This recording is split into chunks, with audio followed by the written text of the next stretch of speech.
ऑफिसमधलं प्रेम भाग 13. वाडा जोरात हादरत होता. छताचे मोठमोठे तुकडे खाली पडू लागले. ईशा ओरडली, आरव लवकर बाहेर ये. पण आरवची नजर फक्त त्या रिमोटवर होती. जर तो सक्रिय झाला तर फिनिक्स हॉल्टमधील सर्व पुरावे कायमचे नष्ट होणार होते. विक्रांतने रिमोट उचलण्यासाठी झेप घेतली, पण त्या क्षणी धाड! अथर्वने विक्रांतच्या हातावर गोळी झाडली. रिमोट दूर जाऊन पडला. आरव धावत गेला आणि रिमोट उचलून त्यावरील लाल बटन दाबण्याआधीच त्याची बॅटरी काढून टाकली. रोहन आनंदाने ओरडला, आरव तू यशस्वी झालास. डेटा सुरक्षित आहे. पण संकट अजून संपलं नव्हतं. संपूर्ण वाडा कोसळायला सुरुवात झाली होती. सूर्यकांत म्हणाले, सगळे बाहेर पळा. सर्वजण धावत बाहेर आले. शेवटी विक्रांतही पळण्याचा प्रयत्न करू लागला. तेवढ्यात वाड्याचा एक मोठा खांब त्याच्या समोर कोसळला. तो अडकला. विक्रांतने पहिल्यांदाच मदतीसाठी ओरडत म्हणाला, आरव मला वाचव. सगळे थपकले. ईशा म्हणाली, तो गुन्हेगार आहे, त्याला तसंच सोड. आरव काही क्षण शांत राहिला. मग तो म्हणाला, गुन्ह्याची शिक्षा न्यायालय देईल, मृत्यू नाही. आरव आणि अथर्वने मिळून विक्रांतला बाहेर काढलं. इन्स्पेक्टर अनिकेत यांनी त्याला बेड्या ठोकल्या. विक्रांत हसत म्हणाला, आरव तू जिंकलास असं तुला वाटतंय. हा खेळ अजून संपलेला नाही. आरव शांतपणे म्हणाला, खेळ संपला नसेल, पण सत्य जिंकलं आहे. तेवढ्यात रोहनचा फोन वाजला. त्याने कॉल उचलला आणि त्याच्या चेहऱ्यावरचं हसू क्षणात गायब झालं. तो घाबरलेल्या आवाजात म्हणाला, आरव कंपनीच्या मुख्य ऑफिसमध्ये आग लागली आहे आणि त्या आगीत एक महत्त्वाची व्यक्ती अडकली आहे. आरव, ईशा, अथर्व आणि सगळेच हादरले. ती व्यक्ती कोण होती आणि त्या आगीचा ब्लॅक सर्कलशी काही संबंध होता का? रोहनचा फोन ऐकताच सगळे स्तब्ध झाले. कंपनीच्या मुख्य ऑफिसला आग लागली आहे. आरवने क्षणाचाही विलंब न करता गाडी सुरू केली. ईशा, अथर्व, सूर्यकांत आणि इन्स्पेक्टर अनिकेत त्यांच्यासोबत निघाले. काही मिनिटात तो ऑफिस समोर पोहोचले. संपूर्ण इमारत आगीच्या ज्वालांनी वेढलेली होती. अग्निशामक दल आग विझवण्याचा प्रयत्न करत होतं. लोक घाबरून बाहेर उभे होते. तेवढ्यात एक कर्मचारी धावत आला, sir, managing director Sneha madam अजून आत अडकल्या आहेत. ईशा घाबरून म्हणाली, आरव आज जाऊ नकोस, खूप धोका आहे. पण आरवने तिच्याकडे पाहिलं आणि म्हणाला, कोणाचा जीव धोक्यात असेल तर मी मागे हटू शकत नाही. तो कोणाचंही न ऐकता इमारतीत शिरला. धूर इतका होता की श्वास घेणं कठीण झालं. स्नेहा मॅडम कुठे आहात? तो मोठ्याने ओरडला. दूरवरून हलकासा आवाज आला, आरव इथे. आरव त्या दिशेने धावत गेला. एका खोलीत स्नेहा मॅडम बेशुद्ध अवस्थेत पडल्या होत्या. त्याने त्यांना उचललं, पण तेवढ्यात धाड! छताचा मोठा भाग खाली कोसळला. बाहेर उभ्या असलेल्या ईशाने किंकाळी फोडली. आरव! काही सेकंद पूर्ण शांतता पसरली. अग्निशामक दलाने ढिगारा बाजूला करण्यास सुरुवात केली. सगळ्यांच्या चेहऱ्यावर भीती स्पष्ट दिसत होती. अचानक धुरातून एक सावली बाहेर आली. तो होता आरव. त्याच्या खांद्यावर स्नेहा मॅडम सुरक्षित होत्या. सगळ्यांनी सुटकेचा निश्वास सोडला. ईशा धावत आली आणि तिच्या डोळ्यात पाणी आलं. तू ठीक आहेस ना? आरव हसत म्हणाला. तू ठीक आहेस ना? आरव हसत म्हणाला, मी ठीक आहे. पण त्या क्षणी स्नेहा मॅडमने डोळे उघडले आणि थरथरत्या आवाजात म्हणाल्या, आरव आग अपघात नव्हती. ऑफिसमध्ये अजूनही ब्लॅक सर्कलचा एक माणूस आहे. हे ऐकताच आरव, ईशा, अथर्व आणि इन्स्पेक्टर अनिकेत एकमेकांकडे पाहू लागले. कारण विक्रांत अटकेत असतानाही ब्लॅक सर्कलचा खेळ अजून संपलेला नव्हता. स्नेहा मॅडमचे शब्द ऐकून सगळे हादरले. ऑफिसमध्ये अजूनही ब्लॅक सर्कलचा एक माणूस आहे.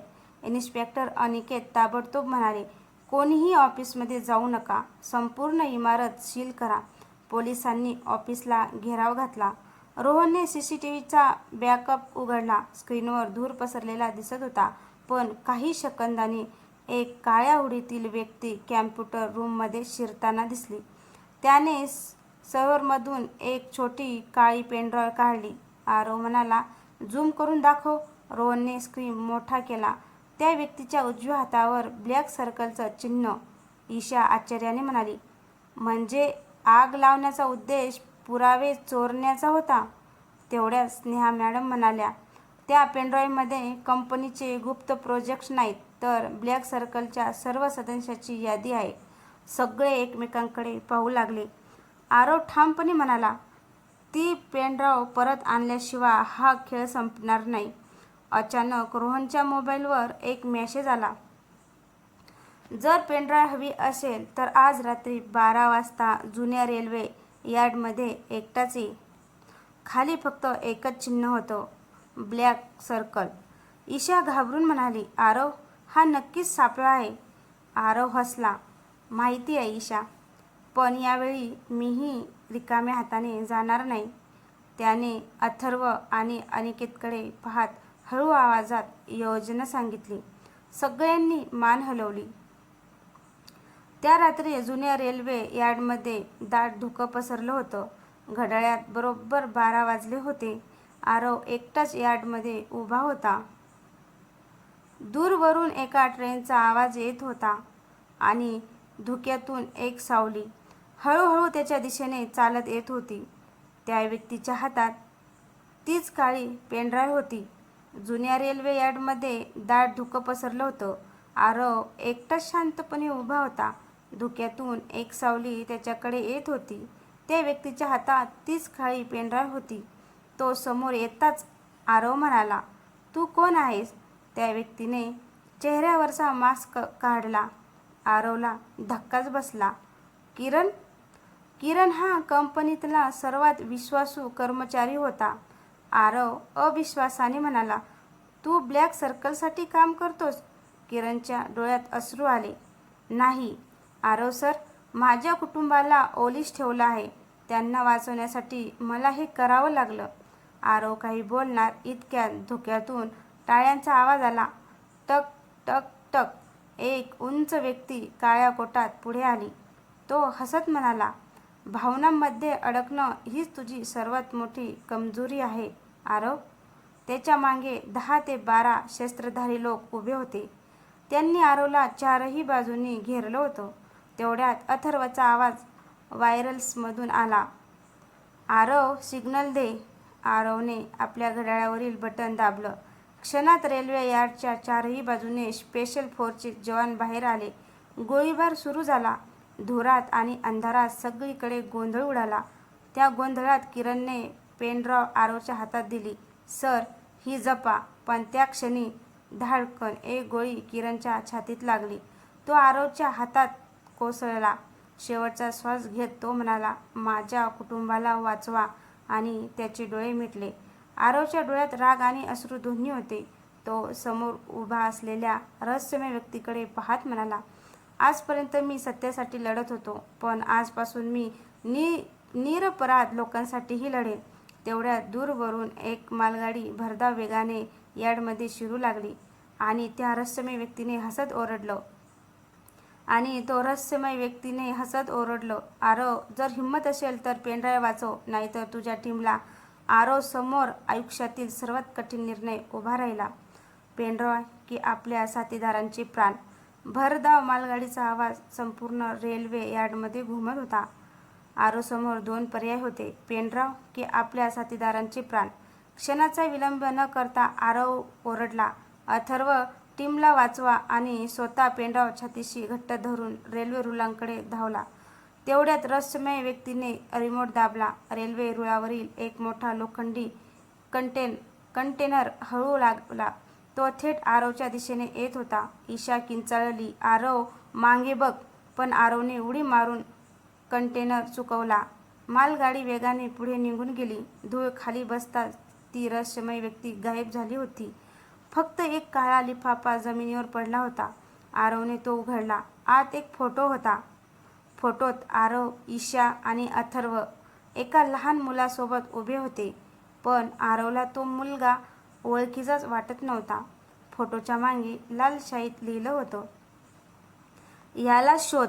तुझ्या बाबांचा शेवटचं सत्य याच्याकडे आहे. ईशा आश्चर्याने म्हणाली, हा मुलगा कोण आहे? तेवढ्यात इन्स्पेक्टर अनिकेतचा फोन वाजला.